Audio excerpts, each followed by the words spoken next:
ಮಾಡಿದ ಬಸವಣ್ಣವ್ರಿಗೆ ಹಾರ ಹಾಕಿದ್ದು ನನಗೆ ಭಾಳ ಖುಷಿ ಕೊಟ್ಟಿದೆ. ಬಿಜಾಪುರದಲ್ಲಿ ಹುಟ್ಟಿ ಅಲ್ಲಿ ಭಕ್ತಿ ಮೂಮೆಂಟ್ ಮಾಡಿ ಸ್ಥಾವರ ಕಳಿವುಂಟು ಜಂಗಮ ಕಳಿವಿಲ್ಲ ಅಂತ ಹೇಳಿದವರು ಅದು ನಿರೂಪಿಸಿದ್ದಾರೆ ಕೂಡ.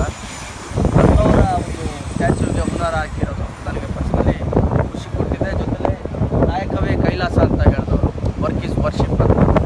ಸೊ ಅವರ ಒಂದು ತತ್ವ ಏನಿದೆ ಅದು ಎಷ್ಟೇ ವರ್ಷ ಆಗಲಿ ಅದು ಪರ್ಮನೆಂಟ್, ಕಾಯಕವೇ ಕೈಲಾಸ. ಇವತ್ತು ನಾವು ಇಲ್ಲಿ ಬಂದು ನಿಂತ್ಕೊಂಡಿದ್ದೀವಿ, ಇಂಥ ಮಹಾನುಭಾವರಿಗೆ ಹುನಾರ ಹಾಕಿದ್ದೀವಿ, ಗಂಧದಾರ ಹಾಕಿ ಮಾತಾಡ್ತಿದ್ದೀವಿ ಅಂದರೆ ನಮ್ಮ ಕಾಯಕದ ಮೇಲೆ ಕೂಡ ನಾವು